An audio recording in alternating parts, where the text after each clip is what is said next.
నమస్కారం. ఈ వీడియో అత్యంత బాధాకరంతో చేస్తున్నది. ఒక 2-3 రోజుల ముందర చిలుకూరి బాలాజీ ప్రధాన అర్చకులు శ్రీ రంగరాజన్ గారిపై దాడి జరగడం అత్యంత విచారకరము. ఇది కేవలం ఒక వ్యక్తి మీద దాడి కాదు. మన హిందువుల సాంప్రదాయాలు, ఆధ్యాత్మికత, ధర్మపరమైన విలువల పట్ల జరిగినటువంటి ఒక దుర్వ్యవహారంగా మనం భావించాలి. ఈ దాడి వెనుక భిన్న రకాలైన అభిప్రాయాలు వ్యక్తమైనప్పటికీ ఈ ఆలయంలో పనిచేసే పూజారులు పవిత్రమైన వ్యక్తులు. అలాంటి వారిపై దాడి జరగడం మన ఆధ్యాత్మిక సాంస్కృతిక విలువలకు వెన్నుపోటు వేయడమే. అడవిలో ఒక కోతి మీద పులి దాడి చేస్తే కోతులన్నీ ఒకటే పులిని తరిమినటువంటి సంఘటన మనం చూసాము. అలాంటిది ఒక హైందవ వ్యక్తి మీద ఇలా దాడి జరుగుతూ ఉంటే మనమంతా చూస్తూ ఉన్నామంటే నిజంగా ఇది చాలా బాధాకరము.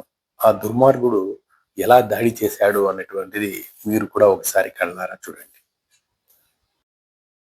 ఈ క్లిప్పింగ్ పూర్తయిన తర్వాత మిగతా విషయాలు మనము విపులంగా మాట్లాడుకుందాం. దయచేసి చూడండి. చెప్తున్నావు హైకోర్టు అన్నావు, సుప్రీంకోర్టు అన్నావు, నీకు తెలియదా వాళ్ళకున్న ఇమ్యూనిటీ ఆర్టికల్ 124(4) ఎవడైనా ఇప్పుడు దాకా ఏ ప్రధానమంత్రి అయినా ఇంపీచ్ చేయగలిగారా? 77 ఐపీసీ, 197 సిఆర్పిసి వాళ్ళ రక్షణ కవచాలు తెలియదా మీకు? భగవద్గీత 18వ అధ్యాయంలో 17వ శ్లోకం ఉన్న యస్య నాహంకృతో భావో బుద్ధిరేష నలిప్యతే హత్వాపి సహిమాన లోకాన్ని హంతి ప్రయోగించే అవకాశం మాకు లేదా?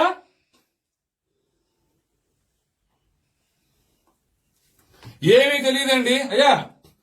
పండితులు వ్యాసం వేసుకుని తెలియని నటవిట శూద్రుల వనితలు స్వవచమౌటకు ఉపదేశించి సంతసిల్లి స్వరలయంబులెరుంగకని శిలత్ములై సుభక్తులకు సమానమని దుడుకుగల నన్నే దొరకుడుకు బ్రోచురా.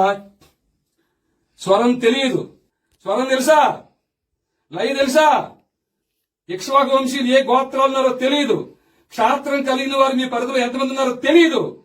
వైశ్య పరంపర 44వ శ్లోకంలో చెప్పిన వైశ్యులు కృషి కోరక్ష వాణిజ్యం మీ ఆలయ పరిధిలో ఎంతమంది ఉన్నారో తెలియదు. అన్ని మత ప్రార్థనా మందిరాల్లో బోధిస్తున్నారు ఈ దేశాన్ని ఎలా దోచుకోవాలని. తెలిసిందల్లా ఒకటే, బలుపు అంతా ఒకటే, బలుపు అహంకారం ఒకటే.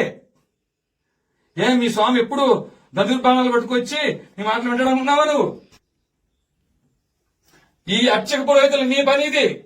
మీ ఆలయ పరిధిలో క్షాత్రం కలిగిన వారు ఏ గోత్రాల్లో ఉన్నా, వైశ్య పరంపర వారు ఏ గోత్రాల్లో ఉన్నా ధర్మస్థాపన కోసం కలిలో రామరాజ్యం ఏర్పాటు అయింది.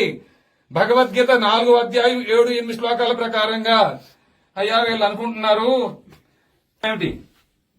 ఆయన నా వల్ల అయితలేదు నాన్న, నేను ఎగ్జామ్ లో ఫెయిల్ అయినాను, పనికిరాను అన్నావు కదా. పనికిరాను చెప్పింది వింటూ నేర్చుకో. ఇలా చూడు, అవకాశం ఇస్తున్నా, ఉగాది వరకు సమయం ఇస్తున్నా నీకు.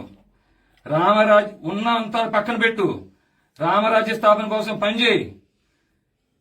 ఆ తర్వాత లేదా ఎవరో కాపాడుతారు, ఎవరో చేస్తారు, రిట్ పిటిషన్లు, ఎస్ఎల్పీలు వేస్ట్. క్యూరేటివ్స్ దాకా ఉన్నాయి, వాళ్లే దొంగలు.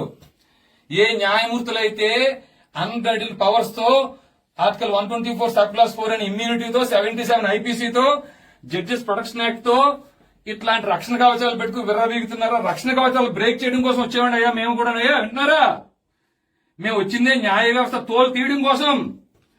వాళ్ళ దగ్గరికి వెళ్ళి భిక్ష పడుకుంటావు నువ్వు, వెళ్ళి వాళ్ళ దగ్గరికి వెళ్ళి రిట్పిషన్లు వేసి వాళ్ళు కొట్టేస్తే ఇంపీచ్మెంట్ చేసే అవకాశం నీకు ఆర్టికల్ 124(4) ఇచ్చిందా? ఇచ్చిందా మీకు? కలిని బంధించడం కోసం వచ్చామని ఆయన మేము వచ్చింది. అయ్యా మీ రావడం అందం మాకు లేకపోవచ్చు నాయన, కానీ మమ్మల్ని పంపించిన వాడు హరిగుణ మణిమయ స్వరములు గలమున శోభిల్లు భక్త కోడులిలలో. హరిగుణ శ్రీనిల గోత్ర క్షాత్రం గుండెల్లో ఉంటానంటే కాళ్ళ దగ్గర పెట్టిన దుర్మార్గుడు నేను. ఏ మాత్రం జాలి దయ లేను వాడిని. ఎందుకు వచ్చానంటే ఆ ముక్కంటి పిలిచిన పిలుపుకి వచ్చాను నేను.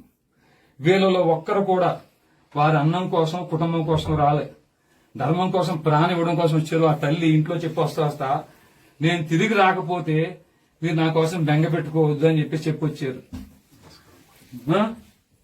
ఇక్కడ దొంగలు ఎవరు తెలుసా నాయన? దొంగలు ఎవరు? మర్డర్లు, మానభంగాలు చేసే వాళ్ళు కాదు. వాళ్ళని శిక్షించాల్సిన న్యాయమూర్తులు పనిచేయటం మానేశారు తండ్రి. వింటున్నారా? ఈ న్యాయమూర్తుల మీద 197 సిఆర్పిసి ప్రయోగించాల్సిన కేంద్ర రాష్ట్ర ప్రభుత్వం ఈ పని మానేసినాయి. ధర్మాన్ని బోధించి క్షాత్రం కలిగిన వారిని వెలికి తీసి వాళ్ళని గుర్తించి వారి పోషణ నిమిత్తం సైన్యంగా తయారు చేయించాల్సిన అధ్యయనంతో కూడా అధ్యాపనం చేయాల్సిన మీ పని మీరు మానేశారు అయ్యా. అయినప్పటికీ మా ఇక్ష్వాక వంశీయుల సాంప్రదాయాన్ని అనుసరించి ఒక్క అవకాశం మీకు ఇస్తున్నాం. ఇది తప్పితే మేము రామ మహాత్మ వచ్చి చేయాల్సిన పని చేసుకెళ్లిపోతారు. విన్నారా స్వామి? మీ పని మీరు చెయ్యమని మరొకసారి మనవి చేసుకుంటున్నాం. అయ్యా పెద్దలు ఎవరన్నా మాట్లాడేదేమన్నా స్వామి? మహాత్మా పురుషోత్తములారా, పురుషోత్తములారా, అయ్యా మంచిగా చేసుకోండి. ఓ సైనికుడిని ఇవ్వండి. అర్థమైందయ్యా? సైనికుడిని మాత్రం ఇవ్వండి. ఎందుకు ఇప్పుడు బయట మసీదులో ఏం చేస్తున్నారు మీకు తెలియదేముంది?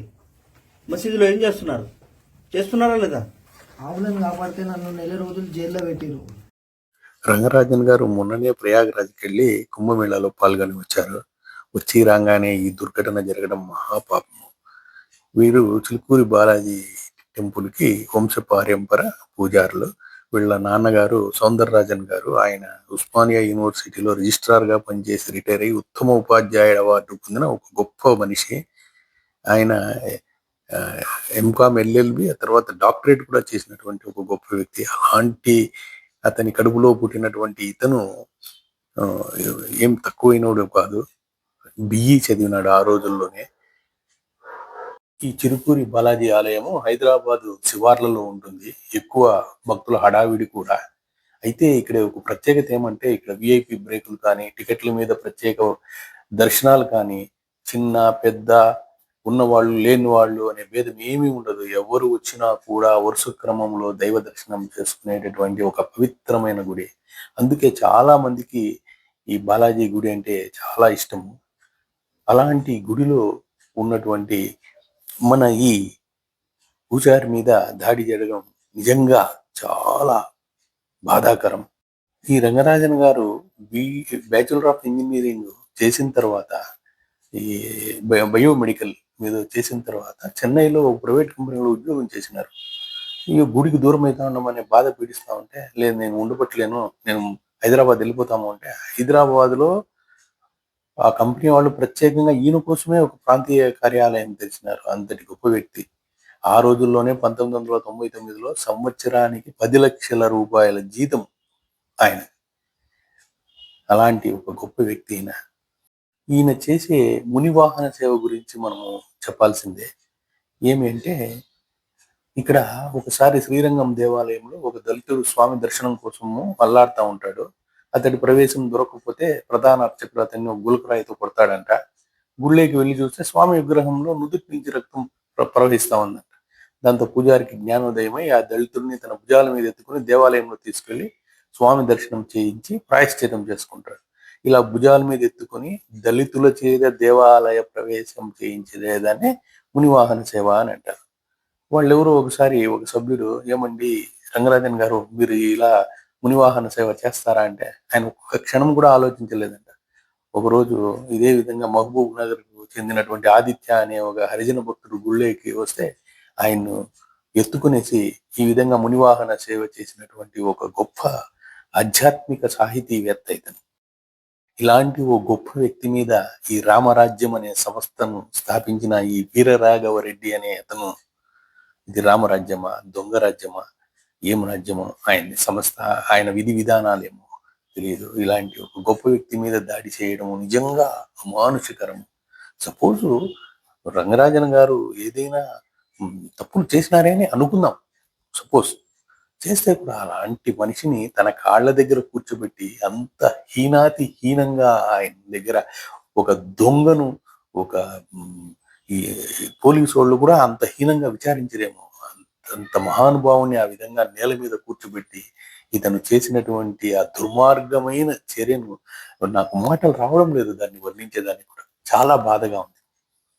మన హిందూ సనాతన ధర్మాన్ని సాంప్రదాయాలను కాపాడే ఇటువంటి గొప్పవారికి రక్షణ ఉండాలి. ఇలాంటి సంఘటనలు పునరావృతం కాకుండా చూడాల్సినటువంటి ఆవశ్యకత ఎంతైనా ఉంది. నిందితులను కఠినంగా శిక్షించాలి. భవిష్యత్తులో ఇలాంటి దాడులు జరగకుండా మనం నిరోధించాలి. ప్రతి ఒక్కరూ ధార్మిక వ్యక్తుల రక్షణను తమ బాధ్యతగా తీసుకోవాలి. ఆలయాలపై భద్రత పెట్టాలి. మనోభావాలు ఉద్రిక్తంగా మారకుండా ధర్మబద్ధంగా న్యాయం కోసం పనిచేయాలి. అయితే ఈ విషయమై పోలీస్ డిపార్ట్మెంట్ వాళ్ళు తెలంగాణలో చాలా వేగంగా ప్రతిస్పందించారు. వెంటనే దాంట్లో ప్రధాన నిందితులను కూడా పట్టుకున్నారని బోగట్ట.